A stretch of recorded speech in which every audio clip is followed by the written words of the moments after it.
can already feel like the 4-star energy. I hated it, it was awful. Hello, good morning, and welcome to a new reading vlog. I'm starting out this vlog with a book haul because yesterday, well, actually rewind, a couple days ago, it was Christmas. Merry Christmas if you celebrated. My grandparents got me a Barnes & Noble gift card as a gift, and I am very thankful to them for that. And so, of course, I wanted to go to the bookstore and make good use of that card, right? I picked up 3 books. Now, I didn't know this at the time, but they're actually having a 34% off on hardbacks, and I got 2 hardbacks in special editions. So I want to show you guys a quick little haul. The first book I got, I've heard about a little bit, and it's not a special edition, but I'm super excited about it, and that is Jazzed Air. This book I do not know much about at all, but I do know that it is a fantasy romance. I'm pretty sure it's adult fantasy, not YA, and it is based on Egyptian mythology and Egyptian fantasy stories. So I've never read anything about Egyptian mythology before, but I've heard really good things about this series, and I think it's going to be super interesting. So I'm going into this basically blind, but I'm really excited about it, and I cannot wait. This is the first book in a new series. I think that nothing else is out yet, but I'm hoping that if I like it, I'll continue the series when the next book does come out at some point. So that is Jazzed Air by Sarah Hashim. The next book I got is another fantasy. This one I've also seen only a little bit online, but I've seen a lot in bookstores, and it's absolutely gorgeous. And that is Under the Oak Tree by Suji Kim. Now, this book I think was once a manga, I want to say, or the story was a manga, and they made the story into written books in different volumes. So only the first volume is out right now that I know of, but if I like it, I will again continue with it. I think this is absolutely stunning. It is a special edition copy, so we have our beautiful cover of the book, and then on the spine, we have designs on the back, and then there are sprayed edges with this pretty leaf design. The side has a quote on it. Hopefully it will focus on it. And there's also a bookmark. So overall, this is just a really, really pretty edition. I think the cover art is just gorgeous, and hopefully the book inside, like the story, is also really good too. The last book that I got is a contemporary romance, and this one I've heard is extremely sad, but sometimes you're in the mood for a really sad book, and I've had this book on my TBR for a long time, and it's once again a special edition that I splurged on because it was gift card money. This cover honestly might be my favorite just because it is so adorable, but also I know it's going to be sad, so is adorable really the right word? I don't know. But the book is If He Had Been With Me by Laura Nolan,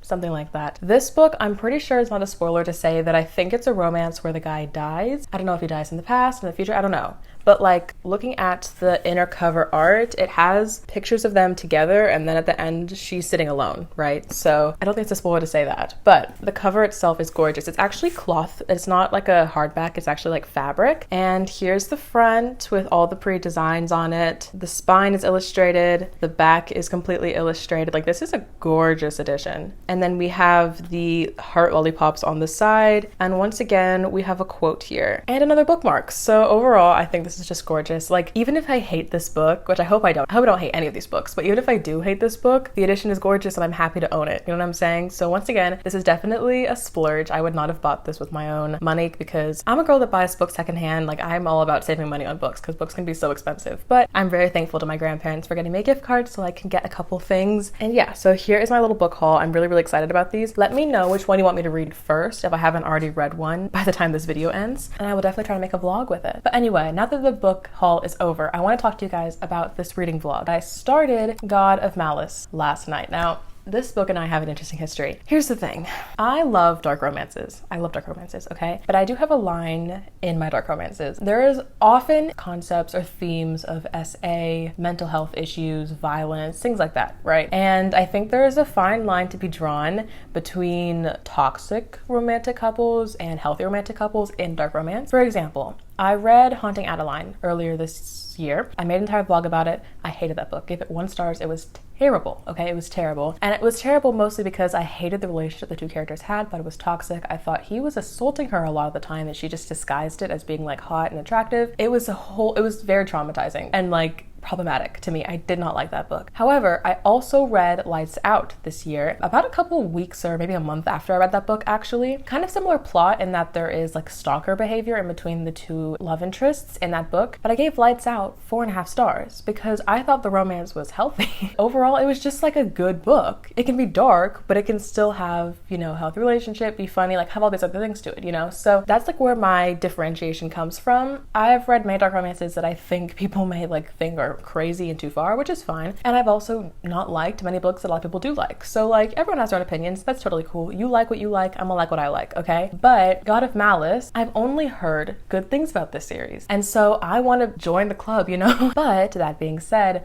I started this book a couple months ago, like I think it was during the summer actually. I picked up this book, hated how it started because the first scene in the book is a sexual assault scene, and I'm pretty sure the guy that assaults her is the love interest. So I'm like, how are we turning this around? You know what I'm saying? Like I had to close the book and put it down in the summer because I was like, there is no way I'm actually going to enjoy this. I'm traumatized. However, everyone says good things. So I am pushing through and giving it a chance. And I got, I think, to like 8%. I'm not very far in the book, but I did start it. And I do think one thing that has going for it is the writing style is very easy to digest. It's very fast paced. You know, we get through things quickly, which I think is great, but I am very nervous because I have not a single warm feeling in my body towards the man that was introduced in the first scene, and I'm like hoping so much that there's some kind of love triangle or something, that way he's not the love interest, but I really doubt that. I'm pretty sure he's a love interest, so we will just have to see how this goes from here. I really could hate this book, I really could, but maybe magically like there's something intertwined that I don't know about that fixes things for me. We will have to see, but again, I really want to love this series, I really do, so I'm just like kind of holding my breath, and we're gonna try to make it through this book. So that's my first update for this vlog. We'll see what this vlog becomes, but I'm really glad you're here. If you have not done so already, do subscribe. I post book videos every single Thursday, and I know a lot of people who watch my videos aren't subscribed, so if you're one of those people, click that little button, join us. We have a really good time over here. But I am going to get to filming another video, so I'm going to talk to you guys later. I'm pulling out my bullet journal channel setup for this vlog clip because it was necessary for demonstrating this. So my sister gave me one of the most amazing Christmas gifts this year, and that is a book embosser. Now this doesn't look very like pretty and aesthetically pleasing, but if I unlock it and open this back section up, this in here, it's kind of hard to see, but it's a little like embossing stamp that I can use for labeling my books. It says from the library, and then it has my name, Sophie Winston, down in there, and it has a book with flowers. It's so pretty. I've seen this all over like Book Talk and things. I'm sure if you guys are on Book Talk, you've seen it too, but I never got it for myself. So obviously when she got it for me, I was like super obsessed. Basically, you just pop a little circle in and then press down on this and it will like emboss the paper for you. So I wanted to emboss the 3 books that I got a couple days ago that I already showed you, and also my friends and I did a Secret Santa unboxing a couple nights ago, and my friend got me this book as well, so this is also adding to like the book haul of this video. This is A Good Girl's Guide to Murder. They just made a TV show about this book on Netflix, but I wanted to read the book before I watched the show, and this was actually on my fall TBR and I never got to it, so it was really awesome for her to get it to me because now that it's on my physical TBR, I'm like more motivated to pick it up. I just open to the first page right here, and then I'm just going to slide the embosser in at the bottom, make sure it's kind of centered in the bottom corner, and I'll just gently press down.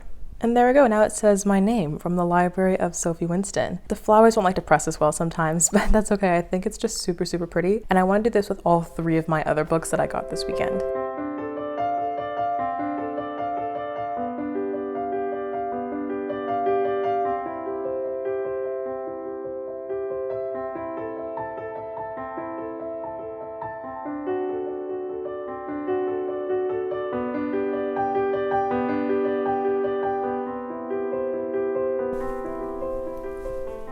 I have not filmed in this room in a hot second, but it's because although I love coming home for the holidays, don't get me wrong, like I love being home with my family, there are just not as many good filming spots in our house as there is in the dorm, which is crazy because there's obviously more space, but the lighting's always weird, or I can't get a good background, or the background has like clutter and stuff like behind me, but that's fine. I shouldn't really fret about it that much. Anyway, it's currently, what day is it? Tuesday? It's actually New Year's Eve. Happy New Year's Eve. And I wanted to talk to you guys about God of Malice. I'll put the picture here on the screen. Before I get into talking more about this book, I do want to just give a little trigger warning here. I am going to mention descriptions of SA, violence, and suicide, so if you don't want to hear about that, skip forward to the next clip and you don't have to worry about it, okay?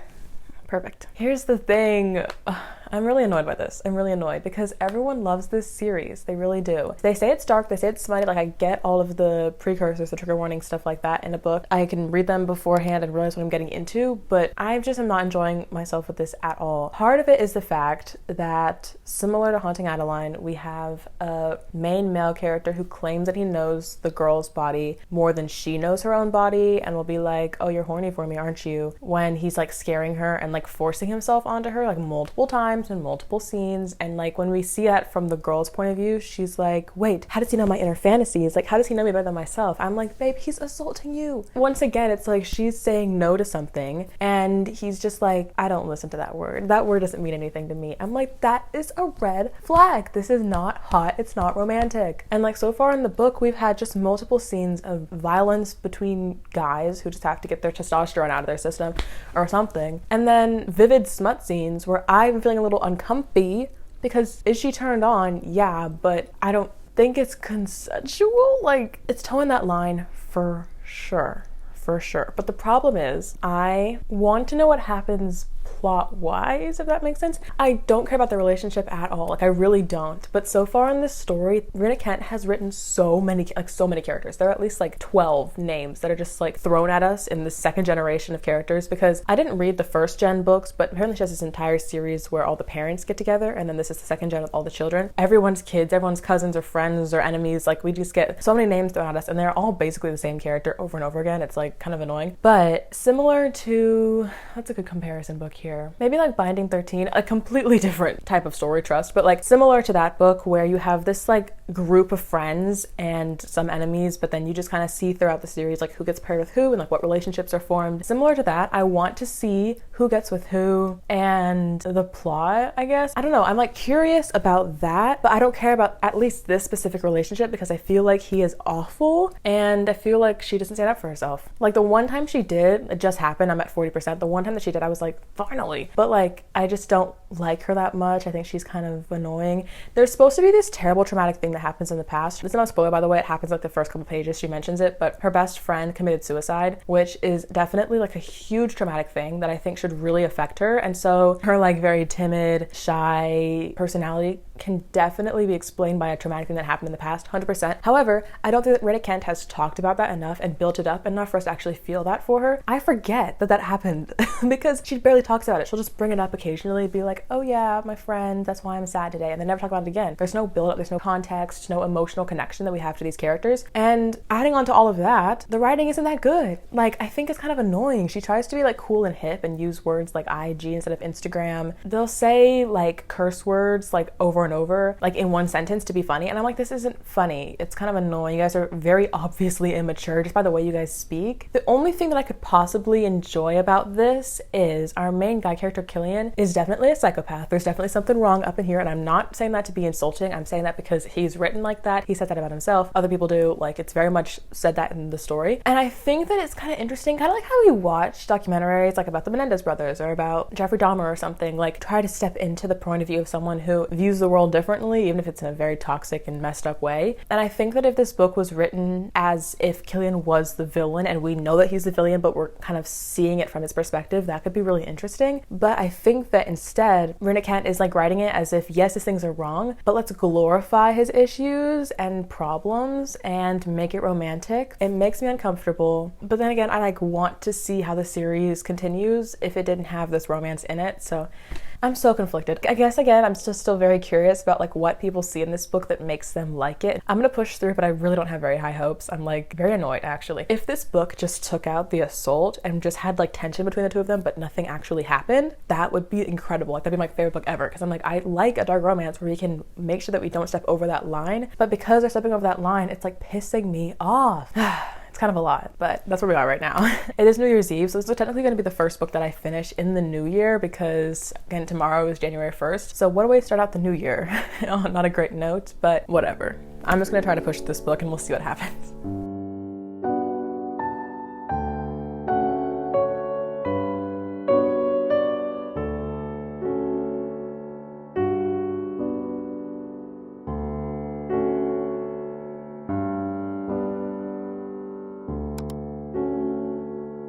Hi, hello, happy Thursday. Oh my goodness, it's currently the 2nd and I finished God of Malice on my Kindle this morning and I don't really know what to say about this book. I really don't. I gave this 1 star. 1 whole star. Congratulations. I'd give it 0 stars if I could, but I have to mark on Goodreads that I finished it, so I want to give it 1 star. I am just so lost with this book. I'll tell you this. I try so hard to see what other people like in books, as I mentioned multiple times in this vlog already. So after I finished the book this morning, I went went and watched a reading vlog, actually a couple of different reading vlogs of a few of my favorite YouTubers who really enjoyed this book, reading it and their thoughts on it. And I'm glad to see that a lot of people agreed with me, especially with the stuff at the beginning of the book and the assault that was happening. And no hate to these YouTubers when I say this, but I think a lot of people in general read this book, saw the attempts that Rena was trying to make but didn't successfully make, in my opinion, to humanize and redeem our main character Killian, our guy character. And so they kind of fell for him, fell for his like obsession, and therefore enjoyed the book because they think it's romantic. This sounds very judgmental when I'm saying this. I'm really trying to not be judgmental, but I think objectively this was a terribly written book. Now, if you enjoy this book,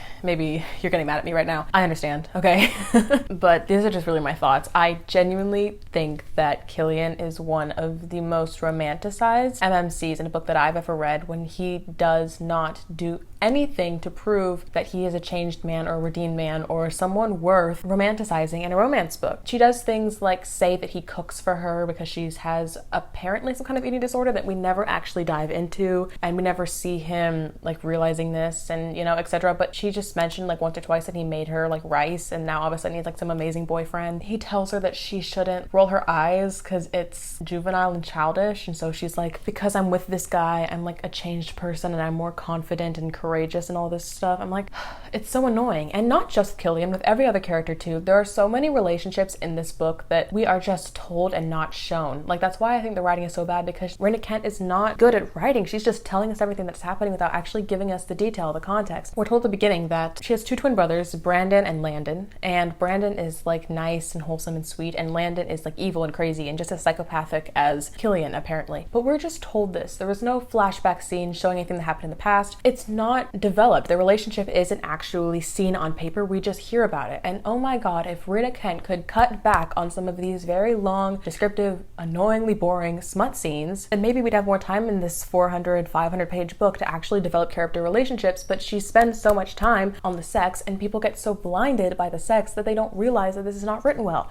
that we don't have character developments, that the plot is so dumb. I'm about to get into spoiler territory here, so skip to this timestamp somewhere on the screen if you don't want to hear a spoiler for this book. But honestly, I don't recommend this book at all, so I don't know why you would want to not hear a spoiler, but I'm just gonna give you a second to skip. Okay, the spoiler I want to mention is she has this old friend named Devlin who committed suicide in the past, and Rena barely touches on this very traumatic thing in her life. She brings it up like 2, maybe 3 times in the book very briefly before we get back to, you know, Killian and her making out somewhere. And then at the very end, she goes back to the cliff where he apparently committed suicide. She turns around and he's alive. He's apparently in the opposite gang that Killian's in, and to make a point to that gang, he beats her up, leaves her on the ground, and, you know, gets out of there. I'm like, number one, in the flashback scene that we did read, he took his car and drove it off a cliff, and she stood there watching it. How is he alive right now? Like, genuinely, there's no explanation as to how he survived throwing himself off a cliff in a car. Like, hello? He comes back, beats her up. We have no context about the relationship beforehand besides just random flippant thoughts in her head. I want a flashback scene of their conversations. I want more of her memories thinking about the relationship between her and Devlin, because she always talked about how she was like trying to help him through a difficult time in his life, but we never really got more than that. So I didn't feel the betrayal because I didn't get their relationship in the first place to feel it now break whenever he beats her up in the present time. And above all of that, above everything else, the one bit of mental health representation or suicide awareness that we could get in this book, because one of the main characters literally committed suicide in the past and that's traumatizing her, like the amount of gentleness that we need to carry that topic with was completely lost when you villainize the person who was apparently going through a rough time by saying he's actually fine, he was just manipulating her, and now he beats her up. So you villainize the person who was described as being depressive and suicidal and things like that,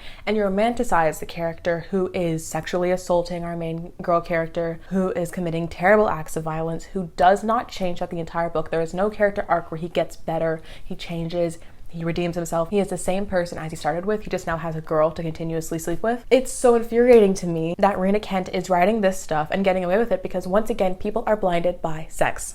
Okay, so I need to stop ranting, but similar to Haunting Adeline, I think that this was just absolutely terrible, and it pisses me off that this is so hyped up. This was a 1 star. I hated it. It was awful. And I don't recommend. With that being said, I wanted to update you guys on the next book that I picked up. I actually picked up last night before I finished God of Malice, and this is Heavenly Bodies by, I think her name's Imani Yeru, something like that. I'm so sorry if I'm butchering that. I'm just like trying to remember off the top of my head what her name is. This book I'm getting as an audiobook from Libro FM because this book was actually already published. There's actually a full trilogy for this series that was already independently published, but I'm pretty sure that this is now getting traditionally published because the covers are different. Anyway, I'm 25% of the way through this book in audiobook, and I'm actually really loving this. Thank God, because I needed something good to start the year with after the first book in 2025 being a 1-star. So I'm actually really loving this. We follow our main character, Elara, I think her name is, and she is the queen of this kingdom, and I think it's like a sun kingdom. Her parents were the king and queen, but they were brutally murdered as well as her entire family, so she became the queen, and then she became kidnapped in literally like the first chapter. I love how fast this book got into the plot. And she became kidnapped by the opposite kingdom, which is like the... Oh wait, I totally messed up. She's not the queen of the sun kingdom. She's the queen of like the moon darkness kingdom, and then she gets kidnapped by the sun kingdom. There it is. I switched it up, my bad. Anyway, so there's this guy named Lorenzo who is the son of the king of the sun kingdom, and he has to train her to like find her shadow magic because she can't conjure shadows, things like that. It's a very basic, you know, enemies to lovers, they're both royalty, have powers kind of plot, but it's really done quite well. My favorite thing about this so far, and what sticks out the most to me, is this book gets into it so fast. We are fast paced, we get into the action ASAP. Like, I love when books realize that we have a lot to get through in this 400, 500 page book. Like, let's not waste any time. But despite it being very fast paced, the chapters are short, the writing is very snappy, I still feel the character relationships really well. I get the friendships that she has with the other new people that she's meeting around her. I get the tension between her and Lorenzo as they go back and forth between connecting on very personal and intimate things. Not like that intimate, but like, I mean like childhood trauma, things like that. And then also flipping back and forth between their enemies. They hate each other. She wants to escape from him. I mean, is it the most original thing ever? No, not yet. It could really develop into something great. I have really high hopes, but so far what it is, even if it's been done before, I think it's being done incredibly well and tastefully in this book. So yeah, that's my update. I'm really enjoying this, and I'll let you guys know when I get further into the audiobook.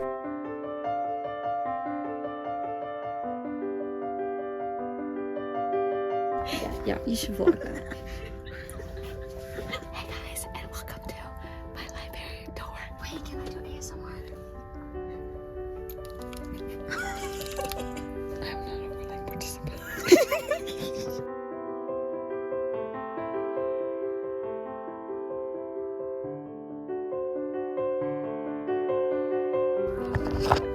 It is pouring rain outside right now, so the lighting is not great, the audio is not great, but I'm leaving for a flight in like an hour and a half, so I need to get this little clip done before I go. I'm going to visit my best friend in Nashville, so I'm really excited about this trip, and I'm going to try to vlog a little bit while I'm there, but for the next couple days, I'm not going to be able to get much footage, obviously, because I'm going to be in another city. The first thing I want to talk about, unfortunately, is God of Malice again, because I found out something today that I wanted to mention. Apparently, there are a few differences between the indie published and the traditional published version of this book. So I was showing you guys the traditionally published picture that was recently released because I like the cover of that much more than a cover of a man on the front of a book, excuse me. But the indie published version was the one that's on Kindle Unlimited and the one that I was reading. So there was a little inconsistency there. Now I've heard that one of the main differences between these two books, not much has changed, but to follow the traditional publisher's rules and things, Rena Kent had to alter a couple of the scenes, especially the one at the very, very beginning, to fit the publisher's requirements. So all of the like non-con stuff at the beginning of the book has apparently been reworded and edited a little bit to be more dubcon, which I still don't love at all, but there is an edit made. So I definitely read the original version that didn't have those changes in there, and maybe reading the published version would have altered my thoughts a little bit. I do want to say that even if that stuff was taken out, it still for me would be at most a 2-star read because I hated the writing style, but I did want to mention there that those changes may have been made, so depending on what version of the book you read, you might see some inconsistencies. Anyway, I need to stop talking about this book. It's had enough of me. We're done, okay?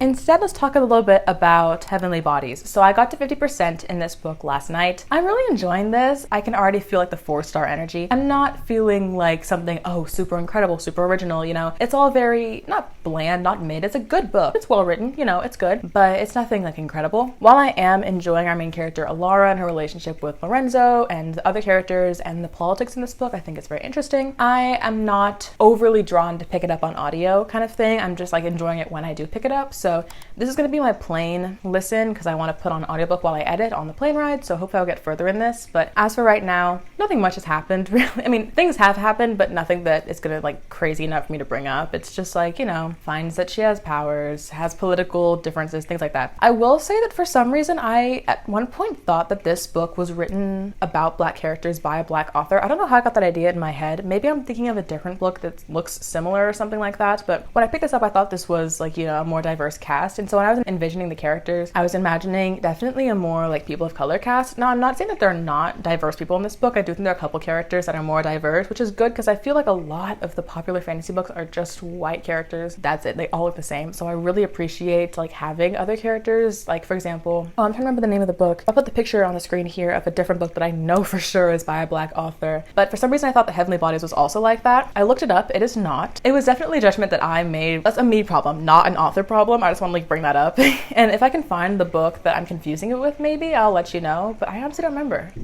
Oh, there's the thunder. I need to go like pack and get ready to leave for my flight. So I will see you guys later. Hope you have an amazing day. And let's cross our fingers that this rain doesn't get too crazy.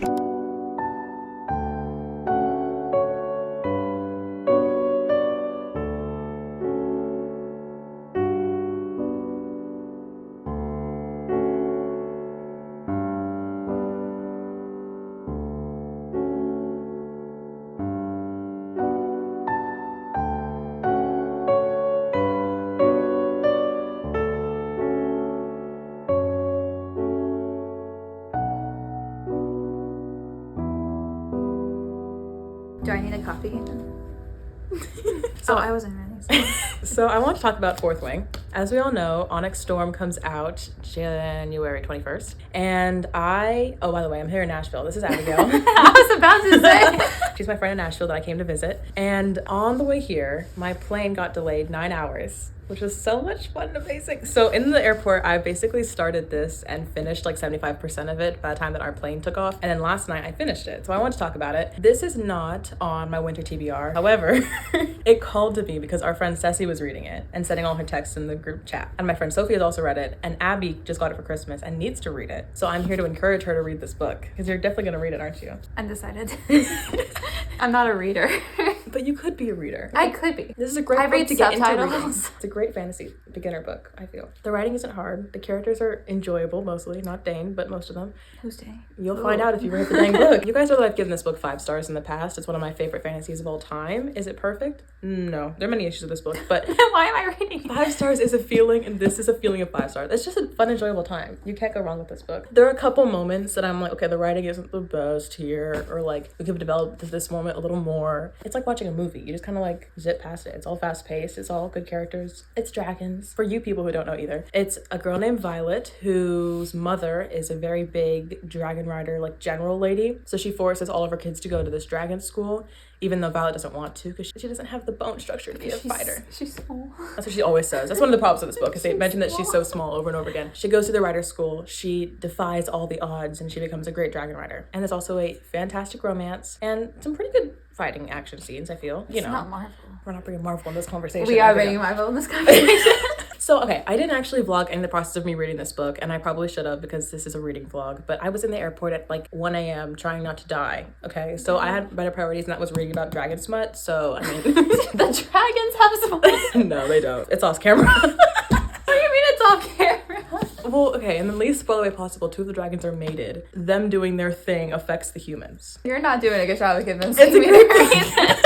I'm still debating whether or not I want to read Iron Flame, which is book 2 in this series. I gave this book 5 stars the second time I read it. I gave Iron Flame 4.5 when I first read it, and to be honest, it's more of a 4-star, but I was being generous because I love this book. I am nervous and excited for Onyx Storm to come out in like a week and a half, and it is going to be delivered to my door. Yes, ma'am. I have it on pre-order, but is this a 5-star? Yes. However, it's a reread, so it doesn't count for my first 5-star of the year. However, I want to read it anyway. So that's my update. Hopefully I read Heavenly Bodies by the time this video ends. That's my goal, but we'll see. That's it. Peace out.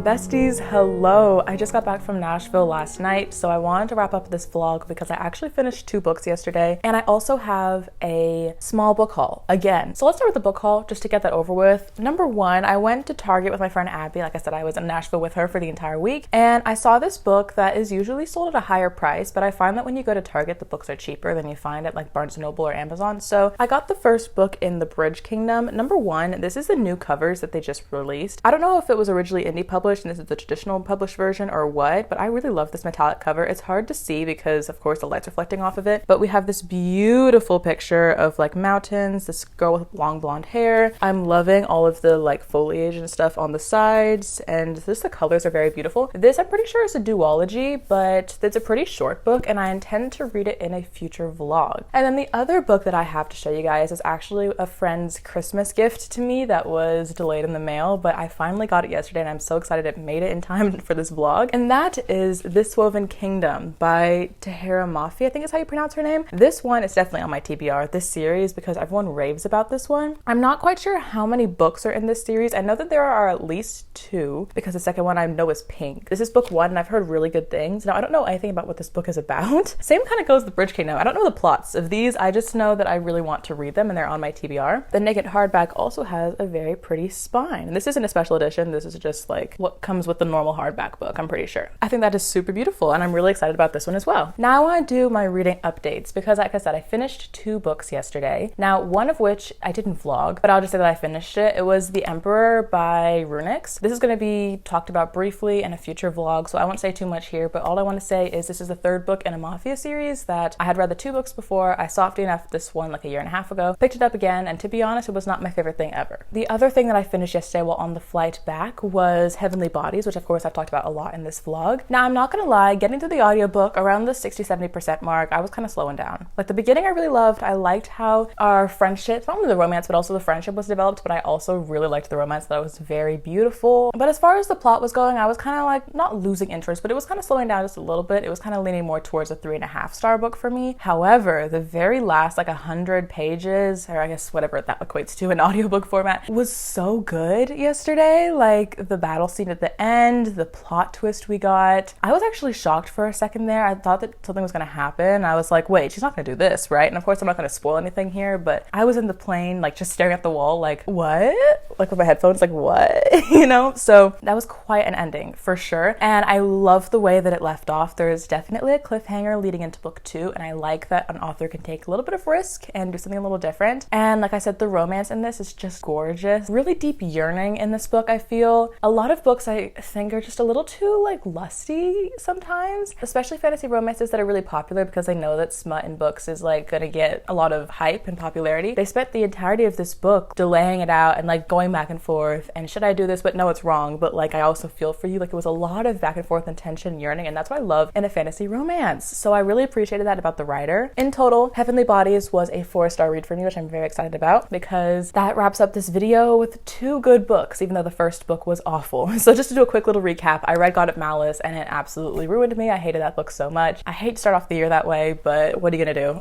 right? But then I reread Fourth Wing, and that was of course a 5-star for me, but it doesn't really count as like my first 5-star of the year because it was a reread, but of course I'm gonna give it 5 stars. It's Fourth Wing. It's so good. I love that book. And then I finished Heavenly Bodies, which was a 4-star read. So all in all, we had a pretty decent average. I hope you guys enjoyed this video and coming along with me for the first reading weeks of the new year. I have a lot, okay, of really fun content planned. So if you have not subscribed, do so because I post every single Thursday and there's gonna be a lot of cool content coming soon. I love you guys so much and I will see you next week.